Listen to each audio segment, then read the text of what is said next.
যে পতিত ফ্যাসিস্ট আওয়ামী লীগ সরকারের শাসনামলেও দেখেছি যে হিন্দুরা সেখানেও কখনো কোনো প্রতিকার পায়নি, এবং তারই ফলশ্রুতিতে সেই 2024-এর জনউত্থান, যে বৈষম্যবিরোধী আন্দোলন নিয়ে সরকারের পতন এবং পরবর্তীতে অন্তর্বর্তীকালীন সরকারের 18 সেটাও আমরা দম বন্ধ করা পরিবেশ, যে মব ভায়োলেন্স নামে যে নির্যাতন নিপীড়ন করা হয়েছে, এবং তারই ফলশ্রুতিতে ত্রয়োদশ জাতীয় সংসদ হলো 12ই ফেব্রুয়ারি। দীর্ঘ প্রতীক্ষা পর একটা গণতান্ত্রিক রীতিতে নির্বাচন হলো। সেখানে বাংলাদেশ জাতীয়তাবাদী দল বিএনপি নিরঙ্কুশ সংখ্যাগরিষ্ঠতা অর্জন করে জনগণের ম্যান্ডেট নিয়ে তারা সরকার প্রতিষ্ঠিত করল।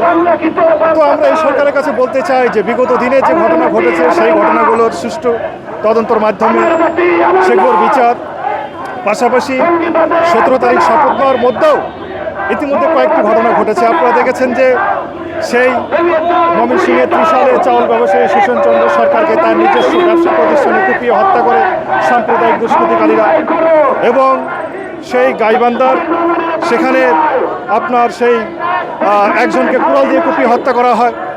তারপরে আমরা দেখলাম যে সেই বগুড়ায় 6-7 মাসে ঘটনা, বগুড়ার সারিয়ে গান্ধীকে চাঁদাবাজিরা ছুরিকাঘাত হত্যা করলো, কক্সবাজারে একজনকে হত্যা করলো, এবং তারপরে আমরা দেখলাম যে সেই ব্লগার সেই শামিউর রহমান ফরাবি, যা আমাদের আরাধ্যা, সেই আপনার উনি আমাদের কালীকে নিয়ে আরাধ্যা। তো এরকম আবার দেখেন যে আমরা ইতিমধ্যে এটা কিনে অভিযোগ করা হয়েছে। আবার দেখেন চাঁপাইনবাবগঞ্জ শিবগঞ্জে একটি ছেলে অভিযোগ সেটাকে ধর্ম অবলম্বন করছে, ইসলাম ধর্ম, তাকে গ্রেপ্তার করা হয়েছে। আমাদের বক্তব্যটা হচ্ছে যে সেখানে পুলিশ এসে তাকে নিয়ে গেছে, কিন্তু আমরা ফারাবের বিরুদ্ধে তো আমরা অভিযোগ দিয়েছি শাহবাগ থানা, কই এখন পর্যন্ত আমরা দেখছি না। যদি আপনি বলেন যে হ্যাঁ এটার এখানে আপনার তদন্ত হবে, তদন্ত হওয়ার আগেই তো আপনি দেখেছি আমরা ইতিপূর্বে যে অনেক ঘটনা ঘটছে। যেটা হচ্ছে যে মুদ্রা কথা যেটা হচ্ছে যে আজকে বাংলাদেশে হিন্দুদের সঙ্গে যেটা ঘটছে এটা নতুন কিছু না, বিগত দিনেও ছিল, এখনো চলছে। আমার তো মনে হয় যে আগামীতে কি হবে একমাত্র স্রষ্টাই ভালো বলতে পারবেন। যার জন্য আমরা এই বিএনপি যে ক্ষমতায় এসেছে তাদের কাছে আমাদের দাবি এই ঘটনাগুলো যেন আর পুনরাবৃত্তি না হয়, একটি ন্যায় বিচার, যে ধর্মীয় বৈষম্য, কিন্তু সেখানেও আমাদের সংখ্যা আমরা দেখলাম যে ত্রয়োদশ জাতীয় সংসদের প্রথম অধিবেশন কালকে হয়ে গেল। আমরা চেয়েছিলাম যে অধিবেশনের শুরুতে ধর্মের প্রধান ধর্মীয় গ্রন্থ থেকে নিয়ে পাঠ করা হোক, কিন্তু সেটা করা হলো না। আমরা দাবি জানিয়েছিলাম, এবং আমরা আরেকটা জিনিস দেখতে পেলাম যে যখন জাতীয় সঙ্গীত বাজছিল তখন কিন্তু আজকের বিরোধী দল তারা উঠতেছে। তো এইটা কেমন, মানে আপনি যদি বলেন যে ধর্মীয় যে বৈষম্যর ভিত্তিতে যেটা আজকের এই রাজনীতি, তাহলে না হলে তো এই নির্বাচন 2029 সালে হতো। যে বৈষম্যবিরোধী আন্দোলন নিয়ে বিগত ফ্যাসিস্ট সরকারের পতন, তার পরবর্তীতে নির্বাচন। তো আমরা চাই এই সরকার পুনরাবৃত্তির আগের যে ঘটনাগুলো যেন না ঘটে সেই দিক দিয়ে যেন তারা দেখে। এবং আমাদের আরেকটা দাবিও ছিল আজকে, যে সেটা হচ্ছে যে বিগত দিনে যে চিন্ময় কৃষ্ণ দাস নামে জেলে পড়ে আছে একটা ধর্মকর্ম করে, একে যেন জামিন দেওয়ার জন্য আমরা বিবেচনা করা হয়, জামিন দেওয়া হয়। আমরা এই দাবি এবং আর্জি জানিয়ে আমরা আসলে ধন্যবাদ। এখন আমরা সেই নিরাপত্তা পাই না। ইউনূস সরকারের আমলেতে আমরা নিরাপদ পাই নাই, এবং সেই ধারা এখনো বিদ্যমান আছে। কিন্তু এরকম বিচ্ছিন্ন ঘটনা তো ভারতেও ঘটে।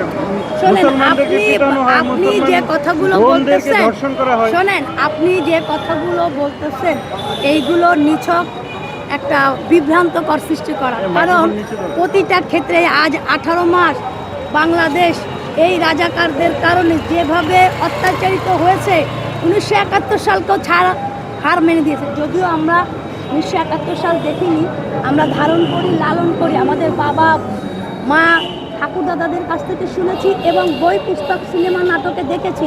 কিন্তু এইরকম আমি দেখিনি যে পাকিস্তানিরা তো আমাদের নয়, তারা হচ্ছে ভিন একটা ধর্ম, ভিন একটা জাতি, তারাও কিন্তু আমাদের এইভাবে জীবন্ত পুরায় নাই।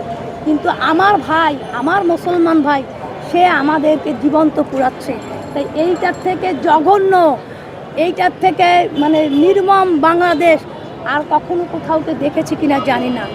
বাংলাদেশ থেকে হিন্দুদের নিধন করার জন্য যে পরিকল্পনা মৌলবাদীরা করেছে, এর আগে কোনো সরকার সেটা করেনি। এবং সবচেয়ে বড় কথা হচ্ছে হিন্দু মুসলিম মিলিত একটা বাংলাদেশ। আমরা এখনও সেই গানের সুরে বলতে চাই, আগে কি সুন্দর দিন কাটাতাম, আগে একজন মুসলমানের বাড়িতে আমরা ঈদ পালন করতাম, একজন মুসলমান আমাদের পূজাতে আসতো। এখন আপনি দিকে হাত দিয়ে বলেন এরকম দৃশ্য আছে? জামাত একটা অস্থিতিশীল পরিবেশ করে রেখেছে, মৌলবাদী সরকাররা তারা এমনভাবে অস্থিতিশীল পরিবেশ সৃষ্টি করে রেখেছে, তাদের কোনো অবস্থাতেই তারা সনাতনীদের এই বাংলাদেশে থাকতে দিতে চায় না। যেভাবেই নাটক করুক না কেন, যেভাবেই যা করুক না কেন, আমরা তাদের কারণে নিরাপত্তা পাচ্ছি না। এবং এই সরকার হওয়ার পরেও আমরা নিরাপত্তা পাচ্ছি না। আমরা খুবই অসহায় জীবনযাপন করতেছি। আপনার নামটা বলুন। আমি অ্যাডভোকেট চৈতালি চক্রবর্তী, বাংলাদেশ সুপ্রিম কোর্টে নিয়মিত প্র্যাকটিস করি। আমরা সকল মানবতা মানুষের কাছে চাই যে আপনারা আসুন, আমাদেরকে সাহায্য করুন, আমাদেরকে নিরাপত্তার সহিত বসবাস করার সুযোগ করে দিন। সবাই ভালো থাকুন।